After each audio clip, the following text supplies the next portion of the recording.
네, 오늘은 이제 열골 두통에 대한 얘기입니다. 우리가 두통 때문에 고생하는 사람들이 너무나 많습니다.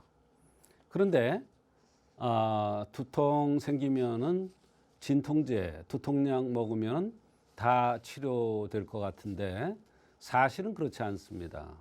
이 두통 때문에 몇 년씩 고생을 하면서 고통을 받는 경우가 많습니다.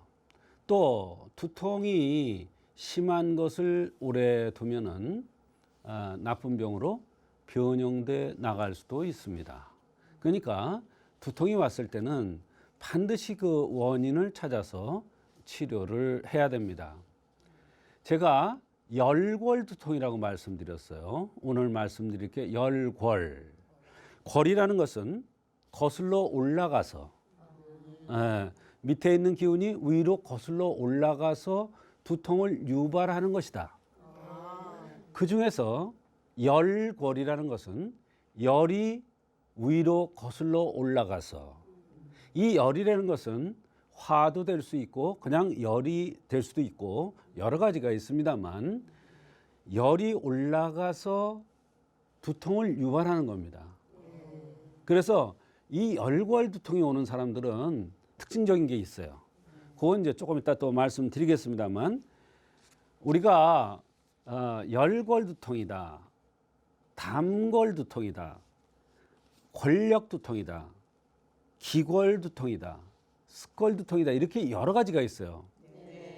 다 두통은 두통인데 원인과 어떤 사람에 오느냐에 따라서 치료법이 달라요. 또 담골 두통이면 담골 두통이 오는 사람의 특징이 있어요. 또 습골 두통이면 습골 두통이 오는 사람의 특징이 있어요. 기골 두통이면 기골 두통이 오는 사람의 특징이 있어요.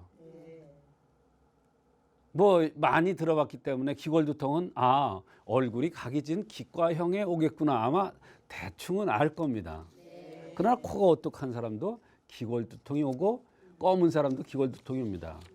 이와 같이 한의학에는 아주 두통의 종류가 많습니다. 그런데 지금 말씀드린 이런 두통은 사실 검사상에 아무것도 안 나오는 게 특징입니다. 따라서 두통을 치료할 수가 없고 진통제로 연명하는 경우가 많습니다. 그런 경우에는 한의학적으로 사람의 체질이라든지 또 동반되는 증상이라든지 맥을 통해서 어떤 두통에 해당하느냐를 찾아서 치료해주면 한의학적으로 잘 치료되는데, 오늘은 열골 두통입니다. 열골 두통. 골은 열이 위로 올라가서 치솟아서 거슬러 올라가서 이런 뜻이라고 말씀드렸습니다. 그래서 한의학에서 두통이 잘 치료돼요. 두통이 잘 치료되는데 치료하는 그 방법은 두통이 생기는 부위라든지 두통이 생기는 원인이라든지 어떤 모양으로 생겼고 어떤 체질이냐에 따라서 두통이 생기는 그 원인이 다르고 양상도 다르고 치료법도 다르기 때문에 이렇게 나누는 겁니다. 또 그것뿐만 아니라 동반되는 증상. 어떤 사람은 머리가 아프면 눈이 같이 빠질 듯이 아프다는 사람도 있고, 또 머리가 아프면서 뒷목이 뻣뻣하면서 뒷골이 아프면서 이 목이 빠질 것 같이 아프다고 그래요. 무 뽑아내듯이 빠질 것 같이 아프대요. 어떻게 뽑아내요 그거를. 근데 본인 표현이 그래요. 빠질 것 같이 아프다, 이렇게 표현을 합니다. 그러니까 증상들을 보고선도 두통의 원인을 찾을 수가 있어요. 그래서 한의학적으로 본 두통은 이렇게 여러 가지 관점에서 우리가 볼 수가 있는데요. 정두통이라는 게 있어요. 이 정두통이라는 것은 이 윗머리가 아픈 거예요. 그러면서 전체적으로 이제 치받치듯한 두통인데, 이건 특징이 눈과 목덜미가 빠질 것 같은 게 특징이에요. 실제로 14년 동안을 고생하던, 그래서 정신신경과 약까지 들어야 했던 그런 여성의 정두통 환자를 천궁다조산이라는 걸로 치료해 준 적이 있는데, 이 정두통도 그 원인을 찾아내려면 이런 증상적인 특징도 있지만 다른 특징은 뭐냐면 얼굴에 잡티가 많이 낀다는 특징이 있어요. 그런 특징을 보고 이것은 정두통이구나. 그런데 그것을 14년 동안 이런저런 치료를 해서 정두통이라는 걸 모르니까 치료가 안 됐던 겁니다. 그런데 천궁다조산이라는 약을 쓰고 치료된 적이 있어요. 또 두통도 반쪽만 아픈 경우가 있어요. 오른쪽이 아프냐 왼쪽이 아프냐에 따라서 다릅니다. 오른쪽이 아픈 경우는 대개 담이라든지 열에 의해서 오는 경우가 많습니다. 그리고 왼쪽이 아픈 것은 풍과 혈허, 혈 부족에 의해서 오는 경우가 많습니다. 풍이라면 어떻게 풍이라는 걸 알 수가 있느냐? 코가 붉은 경우 풍이라고 그랬어요. 또 얼굴이 천재형으로 아주 갸름하면서 이쁘장하게 생겼어요. 그거 풍이라고 그랬어요. 그런 사람은 이마가 아주 반딱반딱해요. 이런 사람을 풍이라고 그랬어요. 풍이라는 것은 가만히 못 있는다. 정신적, 육체적으로 생각도 가만히 못 있고 육체적으로도 가만히 못 있는 거예요. 우리가 정신이 움직이면 육체가 정해야 되고 육체가 동하면 정신이 동해야 되는데 이게 같이 동하는 거예요. 이걸 풍인이라고 그래요. 애들 중에서도 가만히 못 있는 애가 있죠. 이것도 가만히 안 있고 이것도 가만히 안 있고 뭐 육체도 가만히 안 있는 애들이 있어요. 이런 애들이 풍인인데 이런 애들은 감기만 오면 열이 나면서 경기를 해요. 그 풍이에요. 그런 경우에 한의학적으로 잘 치료됩니다. 한약을 쓰면 경기 안 해요. 그래서 편두통은 한쪽만 아픈 게 특징이지만 여기에 하나가 추가되는 게 뭐가 있냐면 실인 거예요. 찬바람 쐬면 더 아파요. 근데 편두통 환자들이 조심해야 될 게 있어요. 식초를 먹으면 눈이 갑자기 안 보일 수가 있어요. 굉장히 위험한 얘기죠. 그러니까 편두통이 오면은 바로바로 치료를 하는 것이 큰 병으로 되지 않게 하는 방법이 되겠습니다. 그 다음에 미능골통이라는 게 있어요. 미능골통, 눈썹 있는데 여기가 아픈 게 있는데요. 이 양미간의 미능골통이 아픈 것은 담화라고 그래서 담음이라든지 담화에 의해서 오는데 담화라는 것은 노폐물이 쌓이고 화가 성한 겁니다. 그 밖에도 이 미능골통 환자 중에 조열이라고 해서 열이 확 났다 식었다 하는 갱년기 증상 때문에 미능골통이 오는 경우가 있어요. 그런 경우는 미능골통을 치료하는 게 아니라 갱년기 증상을 치료해주면 이 미능골통이 치료돼요. 그런 사례도 있습니다. 그 다음에 육경두통이라는 건 뭐냐면 육경이라는 거는 여러 가지 경락에 의해서 통증이 달라지는 건데요. 말하자면 어떤 경락이 측면으로 간다. 그러면 그 측면으로 가는 한의학에서는 담이라든지 삼초가 이 측면으로 가는 경우가 많은데 그거에 따라서 나타나는 두통의 부위가 다른 거예요. 특히 요 앞머리가 아픈 경우는 이건 양명위와 연관돼요. 양명위라는 건 뭐냐면 너무 잘 먹는 사람들. 그래서 가슴이 커지고 잘 먹으면 가슴이 커지고 배가 나오는 체질. 그리고 볼따기가 통통한 체질. 이런 사람들이 앞머리가 아프다. 이러면 양명위경에 의해서 아픈 겁니다. 그다음에 측면이 아픈 경우가 있는데 아까 편두통하고 다른 점은 측면이 아프되 시리지 않는 게 특징이에요. 찬바람 쐬도 더 안 아프게 특징이에요. 그럴 때는 담경 아니면 삼초경에 의해서 측면이 아픈 경우가 많습니다. 그래서 육경두통이라는 게 있고요. 그래서 이와 같이 두통이 대체적으로 얘기하면 여러 가지 관점에서 한의학에서 나누는데 오늘은 열골두통이라고 그랬어요. 이 열골두통은 열이 위로 치성해서 위로 올라가서 나타나는 두통이에요. 그러면 위로 올라간다는 것은 상승지기가 많은 거예요. 상승지기가 많다는 건 뭐냐? 눈꼬리가 살짝 들렸다든지 또는 코가 살짝 들렸다든지 이게 상승지기가 강한 사람들이에요. 또 눈썹이 진하다든지 이런 사람들이 욱하거든요. 또 얼굴이 붉다든지 또 얼굴이 펑퍼짐한 게 아니라 얼굴이 이렇게 해가지고 튀어나왔어요. 그러면서 열이 나기 때문에 얼굴이 빨개요. 이런 사람들한테 열골두통이 잘 나타나요. 그래서 추운 겨울에도 찬바람을 좋아하고 차게 하면 두통이 잠시 멈추는 게 특징이에요. 따뜻한 곳에만 가면 두통이 와요. 아우 나 실내 들어가면 두통이 올 것 같아. 이렇게 그냥 아주 사람들이 이 두통, 열골 두통으로 고생하는 사람은 따뜻한 데 가면 먼저 따뜻한 곳을 두려워해요. 그게 열골 두통의 특징이에요.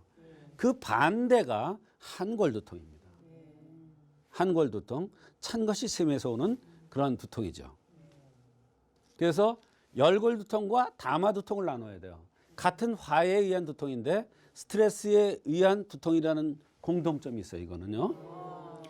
화에 의해서 스트레스에 의해서 오는 두통이 담화 두통과 열골 두통으로 나누는데 그 모양이 달라요. 이 담화 두통은 담음의 형상이 있어야 돼요. 눈 밑에 다크서클이 있다든지 여성이 남자처럼 생겼다든지 이런 여러 가지가 있어요. 그게 이제 다음에 나올 겁니다. 열골 두통의 특징은 열이나 스트레스에 의한 두통이지만 돌출형이에요. 돌출형이라는 거 어떻게 하느냐? 이렇게 해놓은 것 같이 생긴 거예요. 아, 이렇게 해놓으면 어때요? 이게 나오겠죠.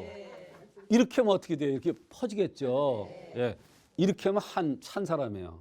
근데 이렇게 되면 돌출되니까 이것도 뾰족하고 코도 뾰족하고 눈도 약간 나왔고 이마도 톡 튀어나왔고 그런 사람이 이렇게 들어놓아서 비를 맞으면 어떻게 될까요? 빗물이 다 흘러내리겠죠. 이게 돌출형이에요. 돌출형이에요. 예, 그리고 얼굴이 붉어요. 튀어나온 이마. 이마는 특히 이게 심장 화라고 그러기 때문에 이마가 톡 튀어나온 사람은 열골 두통이 올 가능성이 아주 많아요. 그것뿐만이 아니에요. 눈이 들렸어요. 눈꼬리가. 이런 사람은 감정의 폭이 커요. 눈꼬리가 이렇게 살짝 들린 사람이 있어요. 이렇게 되는 말이에요. 코도 이렇게 들린단 말이에요. 그래서 이런 사람들은 잘 웃어요. 성격이 밝아요. 그런데 특징이 뭐냐면 걱정 근심이 많아요. 아이고, 나 오늘 따뜻한 실내에 들어가는데 또 머리 아프면 어떡해. 이렇게 미리 걱정을 하는 거예요. 얼마나 아프면 그렇게 걱정하겠어요. 이해를 해야죠. 우리가 안 아프면 몰라요. 어떻게 알아? 자, 머리가 뜨겁다 그래요. 머리가 뜨겁대. 아니, 내 머리에서 김이 나지 않느냐고 그러더라고.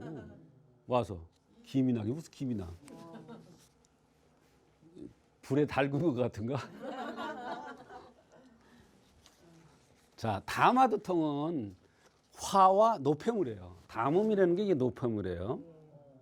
담음이라는 노폐물이야. 노폐물이 쌓이는 거예요. 음식을 먹든지 물을 마시든지 뭘 먹거나 마시는 것에 의해서 또는 공기 중에 어떤 요인 또는 스트레스 이런 것들이 내 노폐물로 변형이 되어서 몸에 쌓여요. 그게 담음이에요. 그러면 눈 밑에 다크서클이 나타나요. 이런 사람이 코가 뾰족하거나 얼굴이 붉은 듯하거나 눈꼬리가 들렸거나 이러면 담화가 오거든요. 근데 대표적인 특징이 남성인데 아니 여성인데 남자 같은 기질을 가지고 있는 여성. 누가 뭐래도 끄떡도 안 해요. 웬만한 남자는 남자같이 보이지도 않는데요. 그런 여자 있어요. 여자 대장부죠. 그런 사람 어떻게 생겼는지 제가 얘기 안 해도 알죠. 그런 사람이 담음의 형상인데 그런 사람이 예를 들어서 코가 뾰족하거나 눈꼬리가 들렸거나 얼굴이 붉거나 이러면 담화가 와요. 또 남성인데 여성같이 착하고 선하고 부드럽고 기가 부족하게 생겼어요. 언제나 보면 기운이 없어 보여. 이런 남성이 바로 담음의 형상이에요. 이런 사람이 어떤 스트레스에 오면 담화두통이 와요. 그래서 집에 있으면 답답해하는 성격. 남자들은 다 그러죠. 근데 여성 중에서 남성 같은 여성이 집에 있으면 답답하는 성격이에요. 아까도 누가 그러시더라고. 아유, 집에 있으면 답답해. 이러시더라고. 그런 사람은 여기 남성이 숨어 있는 거예요. 그러면 두통과 어지럼증과 미식미식함, 그 다음에 열이 확 났다 식었다 하는 조혈증, 이걸 심하게 겪고요. 그러면서 이유 없이 가슴이 두근거리는 이런 증상이 나타나요. 그래서 이와 같이 담화두통과 열골두통은 분명히 구별을 해야 됩니다. 열골두통 환자가 왔는데 담화두통에 대한 치료를 하면 전혀 안 낫습니다. 담화두통 환자인데 열골두통을 치료해주면 전혀 낫지 않습니다. 그래서 한의학적으로 병을 치료한다는 건 상당히 어렵습니다. 그래서 생긴 모습에 대한 체질, 주변 증상, 맥 나타나는 거, 그다음에 얼굴에 점이라든지 이런 특징적인 거, 이런 걸 통해서 열골두통을 잘 구별해서 치료하면 열골두통도 한의학적으로 잘 치료될 수가 있습니다. 박사님, 그런데 한겨울에도 이렇게 차가운 물이나 차가운 음식만 참는 분들이 계시거든요. 이런 것도 열고열 증상 중 하나라고 볼 수가 있는 걸까요? 네, 겨울에도 이렇게 찬 거, 따뜻한 것이 아니라 찬 것만 찾는 사람들 있죠. 이런 사람들은 꼭 열골이라고 볼 수는 없습니다. 이것은 열이 병적으로 치솟는 게 열골두통이니까요. 사실은 열골두통 환자들이 대개 보면 배는 찹니다. 그래서 그런 사람들이 예를 들어서 찬 것을 먹는다든지 이러면 오히려 더 나쁜 병이 될 수가 있어요. 오히려 겨울에도 찬 것을 찾는 사람들은 속이 열이 있거나 답답하거나 이런 게 있을 수 있잖아요. 그거는 이제 오히려 담화라든지 담음 증상을 더 유발할 수 있어요. 그러니까 찬 거, 날 거, 센 것은 적게 들은 게 좋고 그것은 열골 증상하고는 조금 다른 얘기가 되겠습니다. 박사님, 또 네. 보통 화를 많이 내면 네. 이렇게 얼굴이 빨갛게 달아오르기도 하잖아요. 네. 그런데 열로 인해 두통이 생긴다면 화로 인해서 두통이 생길 수도 있는 건가요? 우리가 두통 환자들을 보면은 대개 열이라든지 화, 스트레스에 의해서 오는 경우가 참 많아요. 그래서 또 얼굴이 선천적으로 심장이 약한 사람들, 심화가 성하죠. 그런 사람들이 대개 보면 이렇게 어떤 스트레스라든지 화나는 일이 있으면 얼굴 표정이 딱 바뀌면서 화를 내고 그러면 얼굴이 더 빨개지죠. 그것에 의해서 두통이 오는 경우도 많아요. 그때 이제 열골두통이냐, 담화두통이냐, 또는 다른 그 편두통이냐, 정두통이냐 이런 것을 구별해서 치료를 해주는 것이 좋죠.